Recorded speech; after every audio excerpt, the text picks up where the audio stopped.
만나서 반갑습니다. 오늘 함께 나눌 말씀은 사사기 16장 4절부터 22절까지 말씀입니다. 사사기 16장 4절부터 22절까지 말씀입니다.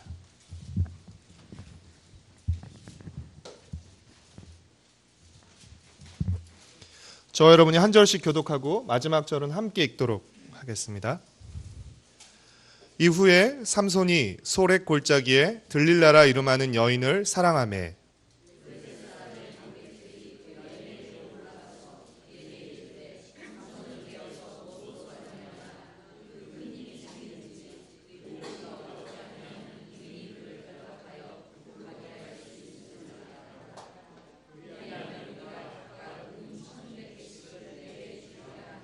들릴라가 삼손에게 말하되 청하건대 당신의 큰 힘이 무엇으로 말미암아 생기며 어떻게 하면 능히 당신을 결박하여 굴복하게 할 수 있을런지 내게 말하라 하니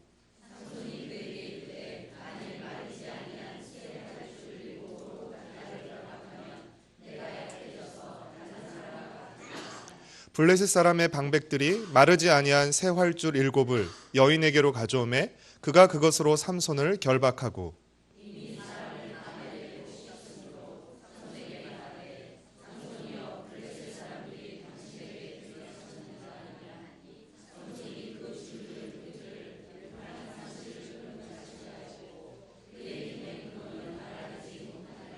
들릴라가 삼손에게 이르되 보라 당신이 나를 희롱하여 내게 거짓말을 하였도다. 청하건대 무엇으로 당신을 결박할 수 있을는지 이제는 내게 말하라 하니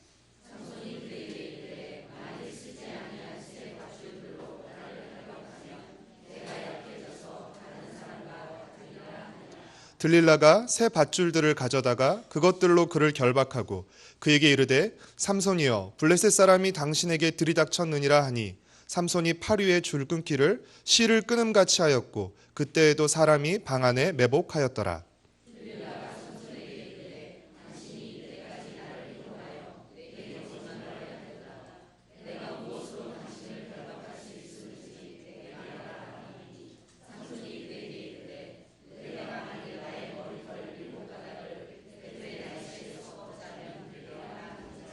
들릴라가 바디로 그 머리털을 단단히 짜고 그에게 이르되 삼손이여 블레셋 사람들이 당신에게 들이닥쳤느니라 하니 삼손이 잠을 깨어 배틀의 바디와 날씨를 다 빼내니라.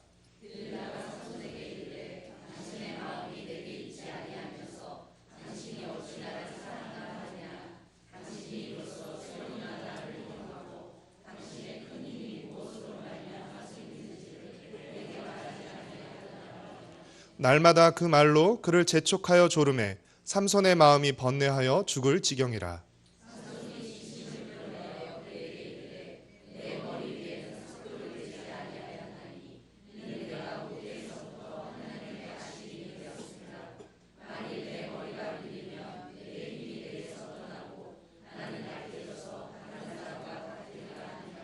들릴라가 삼손이 진심을 다 알려주므로 사람을 보내어 블레셋 사람들의 방백들을 불러 이르되 삼손이 내게 진심을 알려주었으니 이제 한 번만 올라오라 하니 블레셋 방백들이 손에 은을 가지고 그 여인에게로 올라오니라.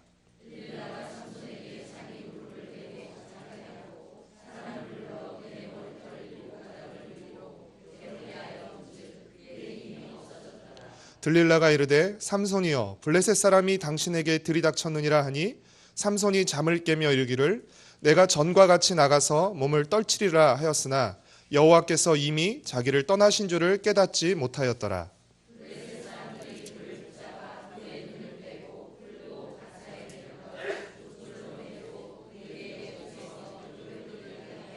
함께 읽겠습니다. 그의 머리털이 밀린 후에 다시 자라기 시작하니라. 아멘. 기대가 없으면 실망도 없고 기대가 클수록 실망도 큰 법입니다. 딱 삼손이 여기에 해당하는 인물 같습니다.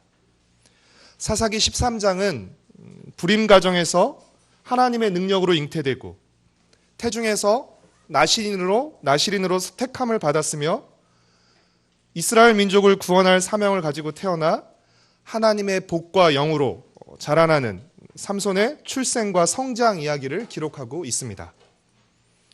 사실 구약 성경에서 이만큼 멋지게 출생하고 성장한 인물도 드뭅니다. 13장을 읽고 나면 우리는 자연스럽게 이토록 멋지게 출생하고 성장한 삼손이 과연 이제 어떤 활약을 보여줄까라는 기대를 가지고 14장을 펼치게 됩니다. 그러나 장성한 삼손이 우리에게 보여주는 모습은 첫 모습부터 실망스럽기 그지 없습니다. 장성한 삼손이 우리에게 보여주는 첫 모습은 거룩한 사명을 쫓는 모습이 아니라 육체의 사욕을 쫓는 모습이기 때문에 그렇습니다. 14장 1절과 2절 말씀을 같이 읽겠습니다. 삼손이 딥나에 내려가서 거기서 블레셋 사람의 딸들 중에서 한 여자를 보고 올라와서 자기 부모에게 말하여 이르되 내가 딥나에서 블레셋 사람의 딸들 중에서 한 여자를 보았사오니 이제 그를 맞이하여 내 아내로 삼게 하소서 하매 1절과 2절에서 반복해서 나오는 단어가 있습니다. 어떤 단어일까요?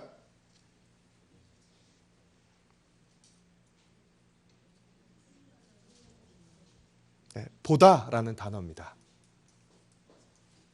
이 단어는 16장 1절에도 한 번 더 나오고 있습니다. 우리 16장 1절을 같이 한번 읽어볼까요? 삼손이 가사에 가서 거기서 한 기생을 보고 그에게로 들어갔더니 이 보다라는 단어는 삼손이 어떤 인생을 살았는지를 말해주는 단어라고 할 수 있습니다. 삼손은 평생을 어떻게 살았습니까? 한마디로 자기 보기 좋은 대로 살았습니다. 그는 나실인으로서의 거룩한 정체성과 사사로서의 사명도 다 내팽개쳐버리고 자기 보기에 좋은 대로 욕망에 눈먼 짐승처럼 살았습니다. 사사기 전체가 어떤 말로 끝나고 있죠? 우리 사사기 21장 15절 말씀을 같이 읽겠습니다. 21장 25절 말씀 함께 읽겠습니다. 시작.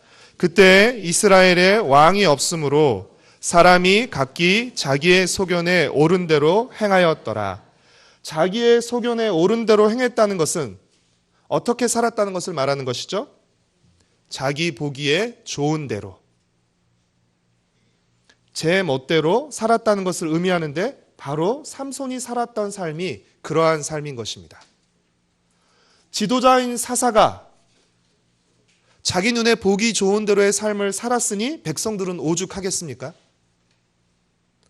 삼손은 자기 보기 좋은 대로 살았으며 그래서 계속해서 삼손이 보고 삼손의 눈에 들었던 이 여인들이 삼손의 이야기에서 계속 등장합니다. 삼손의 이야기에는 3명의 여인이 등장합니다. 첫 번째 여인이 이 14장 1절에 나오는 딥나의 여인, 그리고 두 번째 여인이 16장 1절에 나오는 가사의 창녀, 가사의 기생, 그리고 세 번째 여인이 16장 4절에 나오는 그 유명한 들릴라입니다. 삼손은 힘으로는 도저히 붙잡을 수 없는 천하무적의 장사였습니다. 삼손의 이야기를 읽다 보면 삼손의 엄청난 괴력을 보여주는 2가지 사건이 나오고 있는데요. 하나는 이 결박된 삼손이 밧줄을 후두둑 끊고 나귀 턱뼈로 블레셋 사람 1000명을 죽인 사건입니다. 우리 15장, 사사기 15장 14절부터 16절까지 말씀을 함께 읽겠습니다. 삼손이 레이의 이름에 블레셋 사람들이 그에게로 마주 나가며 소리 지를 때 여호와의 영이 삼손에게 갑자기 임하심에 그의 팔 위에 밧줄이 불탄 삼과 같이 그의 결박되었던 손에서 떨어진지라. 삼손이 나귀의 새 턱뼈를 보고 손을 내밀어 집어들고 그것으로 1000명을 죽이고 이르되 나귀의 턱뼈로 한 더미 두 더미를 쌓았으며 나귀의 턱뼈로 내가 1000명을 죽였도다 하니라. 재밌는 것은 히브리어로 턱뼈라는 단어가 레히입니다. 근데 이 레히를 가지고 삼손이 블레셋 사람들을 죽인 그 지명도 레히였다는 것입니다. 그러니까 레히를 가지고 블레셋 사람 1000명을 죽인 것이죠. 그래서 17절에 보면 그곳을 뭐라고 불렀다고요? 라맛 레히라고 불렀다고 합니다. 턱뼈의 산이라는 뜻입니다. 삼손의 괴력을 보여주는 또 다른 사건은 16장 2절과 3절에 기록되어 있습니다. 우리 16장 2절과 3절을 함께 읽겠습니다. 가사 사람들에게 삼손이 왔다고 알려짐에 그들이 곧 그를 애워싸고 밤새도록 성문에 매복하고 밤새도록 조용히 하며 이르기를 새벽이 되거든 그를 죽이리라 하였더라. 삼손이 밤중까지 누워있다가 그 밤중에 일어나 성 문짝들과 두 문설주와 문 빗장을 빼어가지고 그것을 모두 어깨에 메고 헤브론 앞산 꼭대기로 가니라. 무슨 말인지 모르겠지만 잘 읽어보면 굉장히 우스꽝스러운 상황이 지금 펼쳐지고 있습니다. 가사의 사람들이 삼손이 기생집에 왔다는 소식을 들었습니다. 그리고 어떻게 해요? 그를 죽이려고 밤새 성문에서 매복하면서 기다리고 있었습니다. 그런데 어떻게 해요? 기생과 잠자리를 마치고 나온 삼손이 어떻게 하는 것이에요? 성 문짝과 양쪽 기둥과 문빗장을 들고 그냥 뚜벅뚜벅 가버리는 거죠. 죽이려고 몰래 숨어서 밤새도록 기다리고 있었는데 문짝 떼버리고 기둥 들고 어깨에 메고 뚜벅뚜벅 가고 있는 것입니다. 이 삼손을 노리고 있는 사람들 입장에서는 얼마나 황당하고 기가 막힌 일이겠어요. 삼손에게 안 들키고 삼손을 죽이려고 몰래 이렇게 성문 뒤에서 몰래 숨을 돌릴 수 있는데 그냥 쑥 뜯어가지고 하니까 오오 이러다가 그냥 놓쳤을 것 같습니다. 삼손은 이 가사에서 빼간 문짝과 문설주와 문빗장을 헤브론산 꼭대기까지 가져가서 거기서 버렸는데 가사에서 헤브론산까지의 거리가 약 64km였다고 합니다. 그리고 산이니까 또 오르막이잖아요. 그러니까 이것을 어깨에 메고 거기까지 올라갔을 정도면 그의 힘이 얼마나 대단했는지 짐작할 수 있습니다. 이렇게 그 누구도 힘으로는 삼손을 체포하거나 제압할 수 없었습니다. 그러나 그에게도 이른바 아킬레스건, 약점이 있었습니다. 그 약점이 무엇이었죠? 여자였습니다. 삼손은 보고 반한 자신의 눈에 든 딥나의 블레셋 여인과 결혼을 했습니다. 14장에 보면. 그리고 결혼잔치에 온 30명의 블레셋 청년들에게 수수께끼를 냈습니다. 이 수수께끼는 삼손이 개인적으로 경험한 아주 신기한 일이었기 때문에 아무도 맞출 수 없는 문제였습니다. 아무리 생각해도 수수께끼의 답을 도저히 알아내지 못한 이 블레셋의 청년들은 어떤 방법을 사용하죠? 삼손의 아내를 위협합니다. 그렇죠? 야, 네 남편이 우리에게 내서 골탕 먹이로 알아내라고 위협하죠. 그러자 삼손의 아내가 울면서 삼손에게 수수께끼의 답을 알려달라고 애원합니다. 14장 16절 말씀 같이 읽어볼까요? 14장 16절 말씀 함께 읽겠습니다. 삼손의 아내가 그의 앞에서 울며 이르되 당신이 나를 미워할 뿐이요 사랑하지 아니하는도다.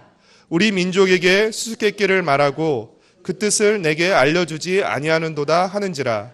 삼손이 그에게 이르되 보라 내가 그것을 나의 부모에게도 알려주지 아니하였거든 어찌 그대에게 알게 하리오 하였으나. 삼손의 아내의 말은 뭐예요? 한마디로 나를 사랑하면 답을 말해줘요죠. 나를 사랑하면 답을 말해주세요.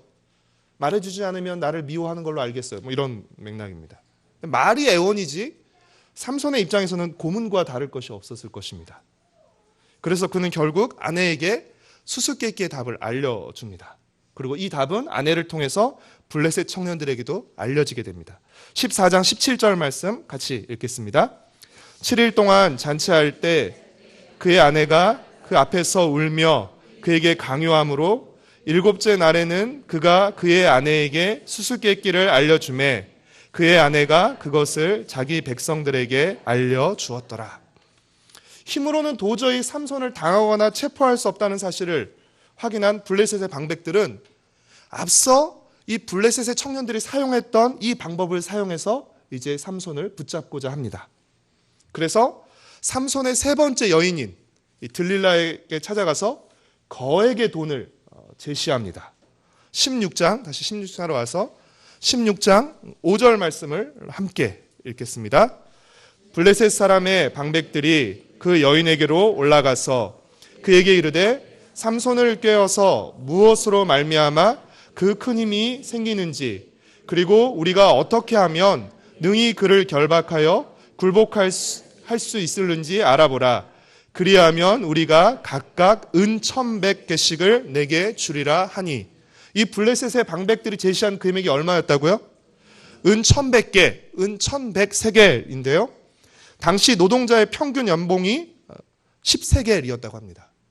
그러니까 지금 이 블레셋의 방백들이 들릴라에게 제시한 금액이 얼마나 큰 금액인지 알 수 있죠. 1100세겔은 연봉이 10세겔이었는데 1100세겔은 자그마치 110년치의 연봉에 해당되는 어마어마한 금액이었습니다. 이 블레셋에 5명의 방백들이 있었습니다. 근데 지금 뭐라고 말하죠? 그 방백들이 각각 1100세겔만 해도 대단한 건데 그 5명의 방백들이 각각 1100세겔씩을 주겠다고 했으니까 다 받으면 얼마예요?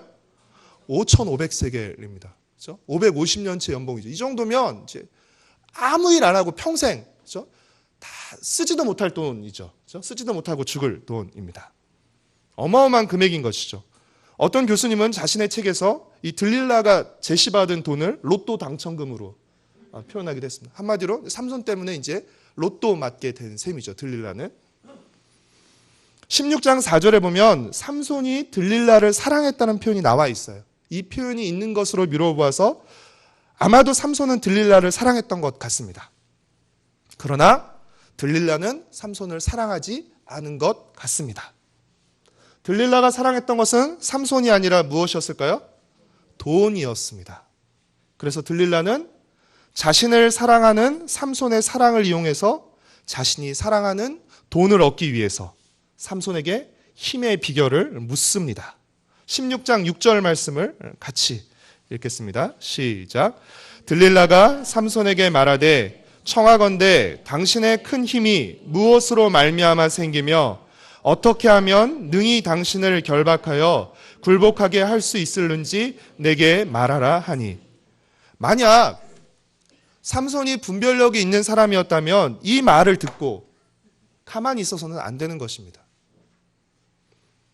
들릴라가 왜 이것을 물어보는지 의심하는 게 마땅했고, 들릴라에게 한 번만 더 이런 말을 한다면 너랑 나랑 끝장이다 라고 단호하게 차단했어야 옳습니다. 그러나 삼손은 이 들릴라의 물음에 마치 장난치듯이 대응합니다. 그래서 어떻게 해요? 들릴라의 물음에 거짓으로 답합니다. 마치 농담하듯이, 장난치듯이. 사실은 자신을 결박하고 자신을 붙잡아서 죽일 수 있는 아주 위험한 질문임에도 불구하고 그것을 인지하지 못하고 장난스럽게 대응합니다. 이 횟수가 거듭될수록 들릴라의 질문의 강도도 강해졌고 들릴라의 재촉도 강해졌습니다. 삼손은 첫 번째는 뭐라고 대답했죠? 자신의 힘의 비결이 마르지 아니한 새 활줄이라고 했습니다. 그리고 두 번째는 쓰지 아니한 새 밧줄이라고 했습니다. 그리고 세 번째는 자신의 머리털 7가닥을 배틀의 날실에 섞어 짜면 된다고 말하는데, 여러분 삼손의 대답이 처음엔 장난으로 농담으로 시작했지만 점점 그 정답인 머리에 가까워지고 있다는 것을 우리는 알 수 있습니다. 결과적으로 들릴라는 3번이나 실패했어요. 그렇죠? 실패했으면 사실 포기할 만도 해요. 근데 들릴라는 포기하지 않습니다. 왜요? 5,500세겔이 걸려있는 것이거든요. 돈에 대한 사랑으로 들릴라는 포기하지 않고 또다시 4번째 삼손에게 힘의 비결을 묻습니다. 우리 15절, 16절 말씀을 함께 읽겠습니다. 들릴라가 삼손에게 이르되 당신의 마음이 내게 있지 아니하면서 당신이 어찌 나를 사랑한다 하느냐. 당신이 이로써 3번이나 나를 희롱하고 당신의 큰 힘이 무엇으로 말미암아 생기는지를 내게 말하지 아니하였도다 하며 날마다 그 말로 그를 재촉하여 조름해 삼손의 마음이 번뇌하여 죽을 지경이라. 그 어떤 남자도 삼손을 죽을 지경으로 만들지 못했는데 한 여자에 의해서 삼손은 지금 죽을 지경이 되는 것입니다. 하지만 죽을 지경이었다 할지라도 여기가 마지막 기회였습니다. 삼손에게. 지금이라도 삼손이 들릴라를 떠났다면, 들릴라를 내쳤다면 삼손은 비극을 피할 수 있었을 것입니다. 하지만 삼손은 그러지 않았고 결국 들릴라의 집요한 요청에 항복해서 자신의 힘의 비결에 대해서 말합니다. 17절 말씀을 같이 읽겠습니다. 삼손이 진심을 드러내어 그에게 이르되 내 머리 위에는 삭도를 대지 아니하였나니 이는 내가 모태에서부터 하나님의 나시린이 되었음이라. 만일 내 머리가 밀리면 내 힘이 내게서 떠나고 나는 약해져서 다른 사람과 같으리라 하니라. 자신의 힘의 비결이 머리라고 하는 이 삼손의 말은 반은 맞고 반은 틀립니다. 머리카락을 자르지 않는 것은 나시린의 대표적이고 가시적인 규례입니다. 포도주를 마신다든지 시체를 만진다든지 하는 것은 사실 가시적으로 잘 안 보여요. 하지만 머리를 자르지 않는 것은 그렇죠? 가시적으로 확연히 드러나는 표시죠. 근데 사실 따지고 보면 삼손은 죽은 시체도 만졌고 그렇죠? 포도주도 마셨습니다. 이미 나시린의 규례를 다 어겼고 지금 하나 남은 게 뭐예요? 머리만 자르지 않는 것이었습니다. 그러니까 예를 들면 조금 유치할 수 있지만 할 거 다 하면서 주일날 교회 나오는 거 하나 가지고 나는 나시린이다. 나는 그리스도인이다라고 주장하는 것과 별반 다를 것이 없는 것입니다. 그러니까 가장 대표적이고 가시적인 규례가 머리카락인 것은 맞지만 머리카락에서 힘이 나오는 것은 아니었기 때문에 이 말은 반은 맞고 반은 틀린 것입니다. 여러분, 삼손의 힘은 어디에서 나오는 것이었죠? 자르지 않은 머리카락이 아니라 하나님에게서 나온 것이었습니다. 그래서 20절은 삼손의 힘이 없어진 이유를 분명하게 밝히고 있습니다. 20절 말씀을 같이 읽겠습니다. 들릴라가 이르되 삼손이여 블레셋 사람이 당신에게 들이닥쳤느니라 하니 삼손이 잠을 깨며 이르기를 내가 전과 같이 나가서 몸을 떨치리라 하였으나 여호와께서 이미 자기를 떠나신 줄을 깨닫지 못하였더라. 삼손이 힘을 잃은 것은 머리가 밀렸기 때문이 아니라 하나님이 그를 떠나셨기 때문입니다. 그 마지막 하나 남은 이 알량한 머리카락마저 그렇죠? 들릴라에게 이야기함으로써 하나님이 그를 떠나신 것입니다. 하나님이 함께 계실 때에는 괴력을 떨치던 삼손이었지만 하나님이 떠나가시자 그는 무력해져서 아무런 반항도 하지 못하고 블레셋 사람들의 손에 붙잡히게 됩니다. 21절 말씀을 함께 읽겠습니다. 블레셋 사람들이 그를 붙잡아 그의 눈을 빼고 끌고 가사에 내려가 놋줄로 매고 그에게 옥에서 맷돌을 돌리게 하였더라. 삼손은 이 나시린이라는 거룩한 정체성도 또 민족을 구원할 사사라는 사명도 다 내팽개치고 다 나몰라라 하고 뒤로 하고 지금까지 자기 눈에 보기 좋은 대로 살았습니다. 여러분, 그 결과가 무엇이에요? 저는 이 말씀 보면서 좀 섬뜩하기도 하고 굉장히 충격적인데 자기 눈에 보기 좋은 대로 산 결과가 무엇입니까? 눈을 뽑히게 된 것입니다. 사랑하는 성도 여러분, 이 말이 조금 무섭게 들릴 수 있을지 모르겠지만 명심하셨으면 좋겠습니다. 자기 눈에 보기 좋은 대로 살다가 어떤 일이 일어납니까? 눈이 뽑히게 됩니다. 제멋대로 살다가는 어떤 일이 일어납니까? 망하게 됩니다. 호기롭게 가사의 문짝과 문설주와 문빗장을 어깨에 메고 헤브론 산으로 올라갔던 이 삼손은 이제 두 눈이 뽑힌 채 블레셋 사람들에 끌려서 다시 그 길을 내려서 가사로 끌려왔습니다. 그리고 옥에서 맷돌질하는 처량하고 비참한 신세가 되고 만 것입니다. 이 얼마나 안타까운 일입니까? 삼손이 하나님께 받은 그 놀라운 사명, 그 놀라운 능력, 그 모든 것을 다 상실해버리고 짐승처럼, 한 마리 짐승처럼 살다가 이제 짐승처럼 끌려와서 짐승처럼 일을 하고 있는 것입니다. 블레셋 사람들은 자신들이 섬기는 다곤 신전에서 큰 제사를 드리면서 그동안 자신들을 괴롭혔던 골칫거리 삼손을 불러냅니다. 앞을 보지 못하고 비틀거리며 넘어지는 모습이 그들의 눈에는 마치 재주를 부리는 곰처럼 보였을 것입니다. 얼마나 통쾌했겠어요. 그들의 입장에서는. 나시린으로서의 정체성과 사사로서의 사명을 받은 삼손이 자기 눈에 보기 좋은 대로 산 결과 블레셋에서 이스라엘을 구원해야 할 삼손이 블레셋 사람들 앞에서 조롱거리가 되고 마는 것입니다. 이런 상황에서 삼손은 생애 두 번째이자 마지막 기도를 하나님께 드립니다. 삼손의 이야기가 4장에나 걸쳐서 진행되지만 삼손이 하나님께 기도하는 장면 딱 2장면밖에 나오지 않습니다. 그래도 어떻게 해요? 첫 번째 어떠세요? 목말라 죽게 되었을 때. 그리고 이제 마지막 죽기 직전. 가장 비참한 상황에 처했을 때. 두 번째이자 마지막 기도를 하는 것입니다. 28절 말씀을 함께 읽겠습니다. 삼손이 여호와께 부르짖어 이르되 주 여호와여 구하옵나니 나를 생각하옵소서.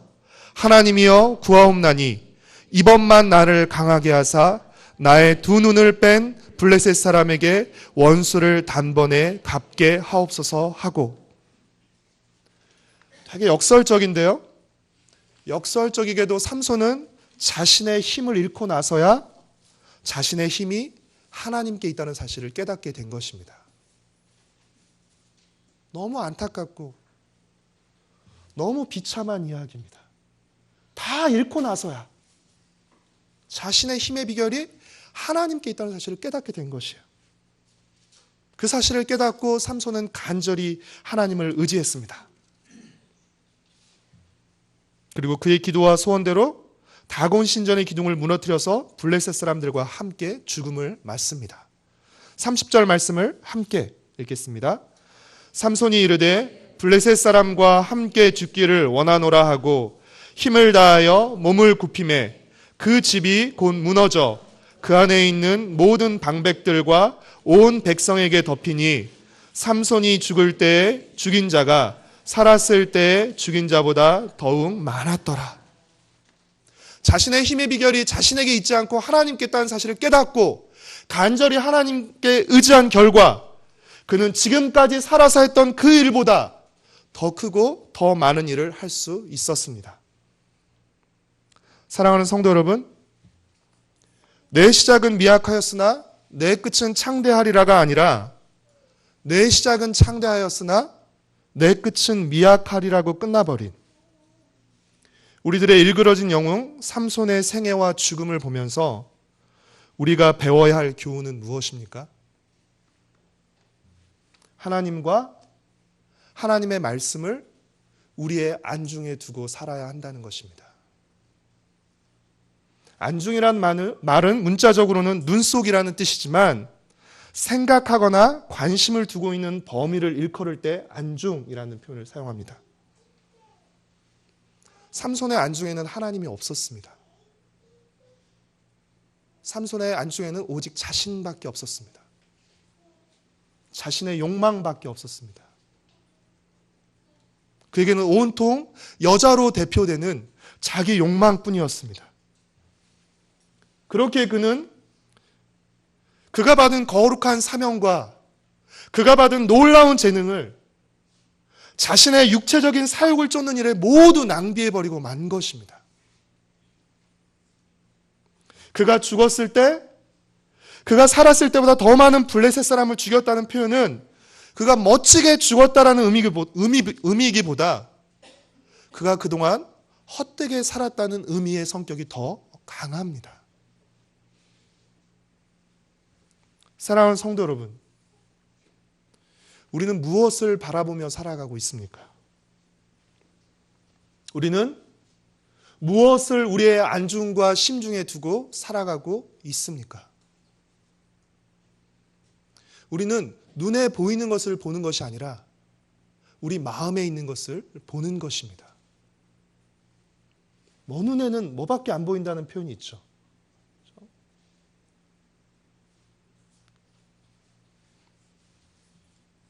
하나님과 하나님의 말씀을 안중에 두지 않고 살아가는 인생은 위태롭다는 사실을 여러분 꼭 명심하시기를 바랍니다.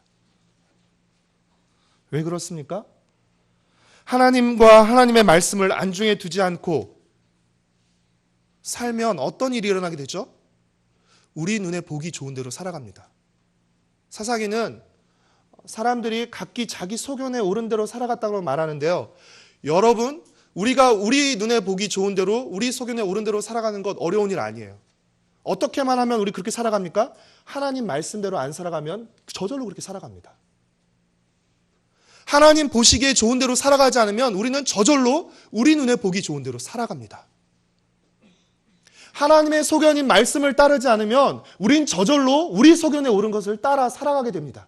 근데 그것은 필연적으로 하나님이 싫어하시는 것이고 우리에게 좋지 못한 것입니다. 필연적으로 우리에게 잘못된 쪽이 되고 마는 것입니다. 그리고 그것은 우리의 삶을 망치고 해치게 되는 것입니다. 우리는 흔히 그래요. 나는 내가 보기 좋은 대로 살아가려고 하는데 하나님이 그것을 꺾고 하나님 보시기에 좋은 대로 살아가도록 내 삶을 괴롭히고 내 삶을 옥죄한다고 생각해요. 천만에요. 하나님 보시기에 좋은 것이 내게도 좋은 것입니다. 하지만 내게 보기 좋은 것은 지금 당장은 보기 좋을지 모르지만 그것은 오히려 나를 해치는 것입니다. 사단이 에덴 동산에 아담과 하와를 유혹하죠. 그렇죠? 선악과를 봤을 때 어떻게 해요? 보암직하고 먹음직스러운 것입니다. 내가 보기에 이것이 좋아 보이고 이것이 옳아 보이고 이것이 나에게 유익해 보이는 것입니다.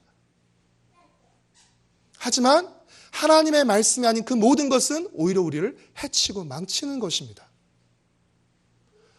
저는 요즘 그런 것들 되게 많이 생각하는데 말씀을 지켜야 복을 받고 말씀을 지켜야 하는 벌을 받는 것이 아니라 말씀 자체가 우리를 복됨으로 이끄는 길이라는 것입니다. 말씀 자체가 복된 길입니다. 그러니까 어떻게 해요? 그 말씀에 순종할 때 그 복된 길이 이끄는 그 복의 결과에 우리가 도달하게 되는 것입니다. 그러나 복된 길인 말씀에 불순종하고 반대 길로 갈 때 우리는 어디에 도달하게 되는 것이에요? 복의 반대 결과인 저주와 화의 결과에 도달하는 것입니다. 순종하면 잘했으니까 복 주고 불순종하면 못했으니까 벌 주는 것이 아니라 이 말씀 자체가 곧 복된 길이라는 것입니다.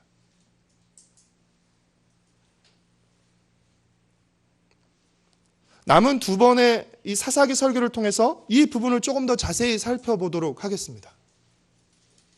하나님 보시기에 좋은 것이 우리에게도 좋고 유익한 것이며 하나님 보시기에 나쁜 것은 결국 우리에게 나쁜 것이 되고 맙니다. 17장부터 21장까지는 사사기의 결론 부분은 이것을 잘 보여줍니다.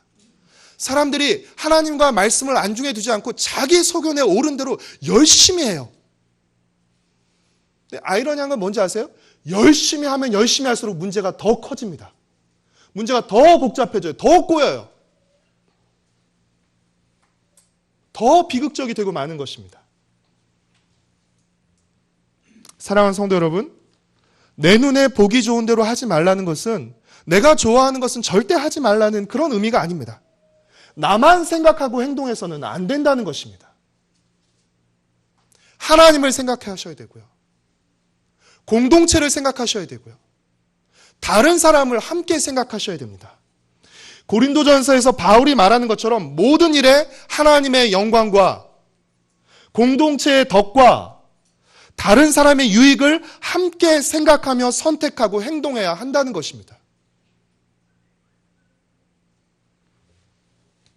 나에게만 유익이 되는 것, 세상은 나에게만 유익이 되는 것이 가장 좋은 것이라고 말해요.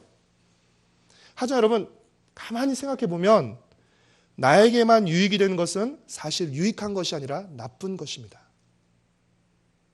어떤 것이 나에게만 유익이 된다?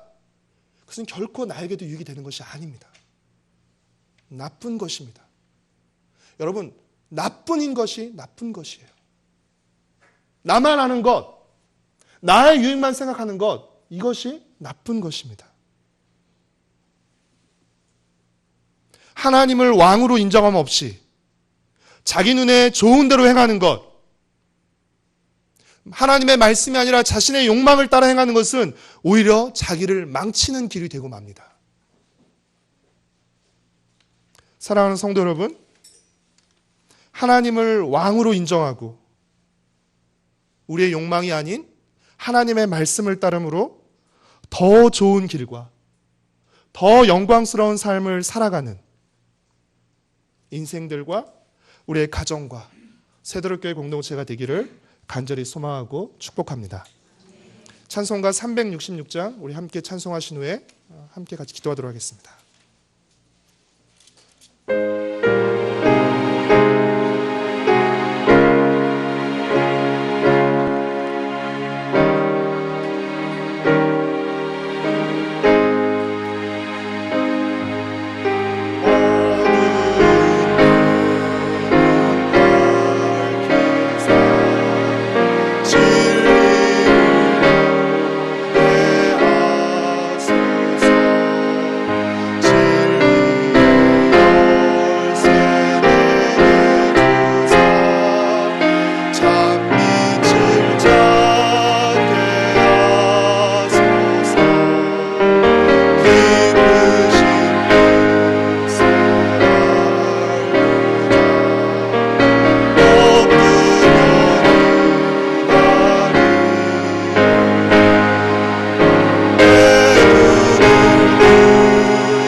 기도하시겠습니다.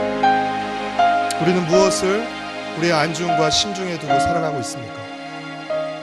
하나님과 하나님의 말씀입니까?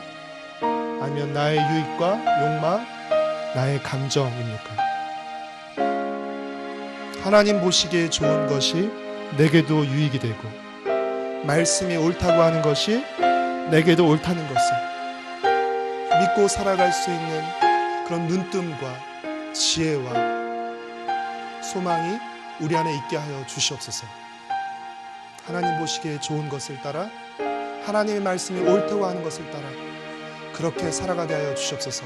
우리 함께 같이 기도하시겠습니다.